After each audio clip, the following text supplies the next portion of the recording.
we have evolved in how we feel about ourselves and how we feel about our hair? Even, that's a great question. 93, I'm gonna be honest, I was on creamy crack. Ain't nothing wrong with that. That was honestly my first experience with creamy crack. And I honestly had to fight my mom to get me one. She was like, no, no, no, no, no. But now, moving forward, like you're asking, I constantly tell naturalistas, sisters, period, I get to the point where hair is hair.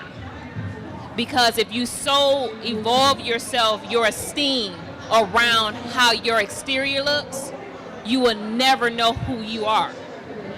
You will never get to that purpose, those seeds that God had planted in you to walk it out. You will But even so, even as a naturalista, you know, there are lots of myths surrounded by or surrounding relaxers, like Right. that they're not healthy. You know, we were having a conversation yesterday about women who relax their hair, and how there's a myth that that's unhealthy. Well, I'm sure there's an unhealthy way to relax your hair. I've been relaxing my hair for decades. There's an unhealthy way to wear your hair natural, too. Yeah, and it's Correct. exactly. And that's the part that I tell, I chose to stop doing relaxers as a stylist. Can I do a relaxer? Of course. I'm a licensed cosmetologist. I did relaxers and natural hair simultaneously. But I did it the correct way. Right. And because some sisters go home and we do it, slap it on ourselves. We want bone straight hair, and then we want a miracle when we go in the salon. I can't give you that. Right. But I knew, again, I tapped into that seed that God said, I want you to go another area. I want you to trailblaze a path.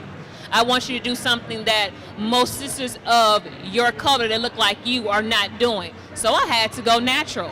I had to be my first guinea pig. I was the first one in my family to go naturals, of sisters, mothers, aunts, cousins that had got relaxers at 10, 12, 13 years old.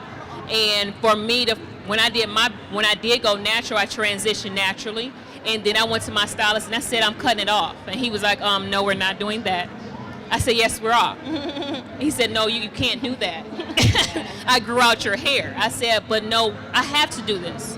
And I didn't understand then why I was doing it, but I wanted to love myself.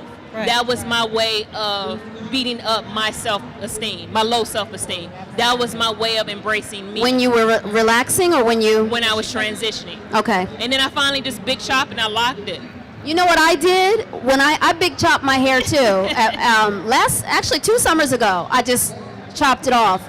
What was interesting to me was I kind of felt this movement of embracing myself, and I'm going to love myself fully, and I felt that. And then I chopped it off, and of course I loved it. It was fabulous. But I didn't feel any different. I said to myself, oh wow, I would still look in the mirror and feel as fabulous in an afro as I did with my hair relaxed. So again, for me, I'm more than my hair, whether it's straight or blonde or black or mohawked or whatever. Exactly. Absolutely. It's not about, it's what's happening on the inside. And I learned that from the experience that I gave to myself, that it wasn't about curly or weaved or wigged or braided or locked or twisted or anything. Exactly. Right. It was about something And that's that's going what I on was in telling that you. I would is tell the amazing. sisters, when I cut off my locks. And then I came in, I rocked my fro. Then they seen I had a weave, and they were like, "Okay, Key, what's wrong?" Right. I'm like, But you nothing's know, wrong. but that's the amazing thing about us, women, black women. We can do all that. We can can lock do our hair. everything. We can wear an afro. We can wear it short. We can relax it. All of that, and we're still fabulous. Yes. And it's okay. And the things that we're learning today is, because in the 90s I was rocking and rolling. I've been in the industry for 30 years, in the beauty industry. I've had everything there is to do to your hair. I've had it done to my hair. And I've gotten to the point when people ask me, was that a weave? Uh-huh. It's a weave. Is it mine? Yep, it's mine. I got the receipt. But it's okay, because our hair is an accessory.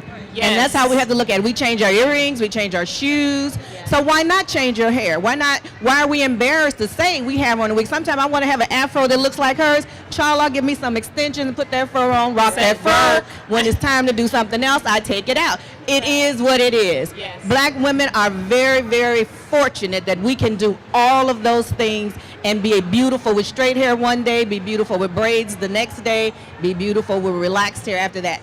it's just wonderful to have those versatile options. I think I'd there are a like lot to of hear. women- I'm sorry. Oh, no. Go ahead. I was saying there are a lot of other women who want to do what we can do to our hair. You know, while we're trying to assimilate to others, people are trying to assimilate to us.